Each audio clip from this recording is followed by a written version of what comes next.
Police have already said the situation doesn't look like a terror attack, but something else.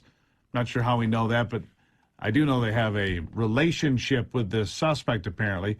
Here to discuss it is retired U.S. diplomat, special agent, and author of Switched On, The Heart and Mind of a Special Agent, Eric Caron. Eric, good to have you here. You said another sad day, but New York has seen a lot worse days recently. This, according to some people in New York, is just another Tuesday anymore, and that is sad. It is. It's unfortunate. I used to live and work in that area for about 8 years as a special agent. It is. It has to stop, Steve. It has to stop. And Americans have to wake up and start electing officials and people who have their interests and have their back. And our number one, the politicians' number one, if I can say, job is to keep us safe. And they failed us. Joe Biden's failed us. It's the Department of Homeland Insecurity, I'll call it, has failed us. And so today's incident has all the hallmarks of I'll say a domestic terrorist. A domestic terrorist that is probably very well known to NYPD and other agencies that should not have been on the streets today or this morning.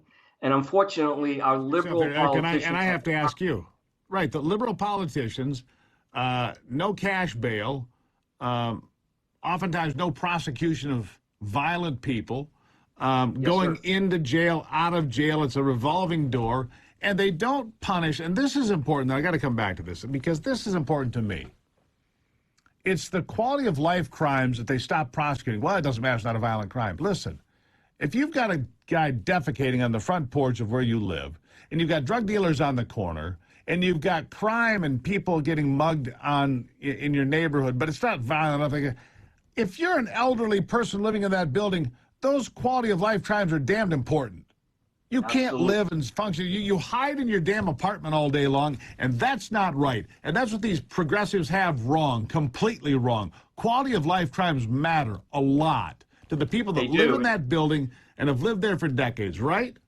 Yes, sir, absolutely. And I had one of the professors at Northeastern who implemented that theory and practiced and studied that theory at Northeastern and brought it to NYPD under Giuliani. The broken windows theory practice of enforcing these I'll call it minor infraction laws worked. And Giuliani and William Bratton and other police chiefs implemented the broken window philosophy in New York City and cleaned it up. So you didn't have a squeegee guy going up to your window harassing you, and you didn't have panhandlers all around you hitting you up for cash. And so, yes, these quality of crimes, if you will, quality of I've got a solution.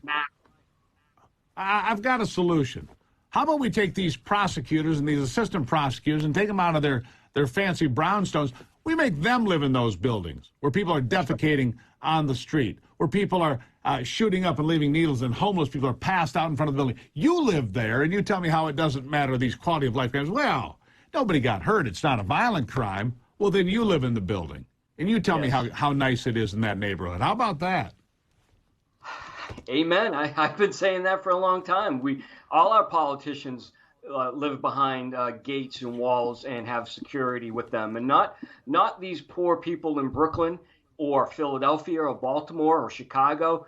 You know, violent crime is out of control these days, and it's not the guns, right? We know it's guns don't kill, people kill.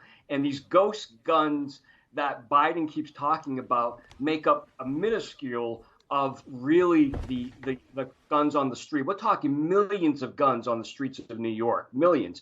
And last year in 2020, if I may say, they talked about 150 ghost guns in fiscal year 2020. It's just a red herring. You know that. It's just a red herring. It's nonsense to take they're trying to distract from anything, which is why don't be surprised if suddenly we bomb some island in the Caribbean because they're a national security threat. That's next. We're going to bomb Antigua just to make sure we don't let them take over America. Some damn thing, because everything that's going on in the Biden administration is a failure. Eric Adams, my God, he wants to be a worse mayor than Bill de Blasio. He's well on his way. Congratulations, Mr. Mayor. It is ridiculous, Eric, but it's a good conversation. I'm sure we'll have you back.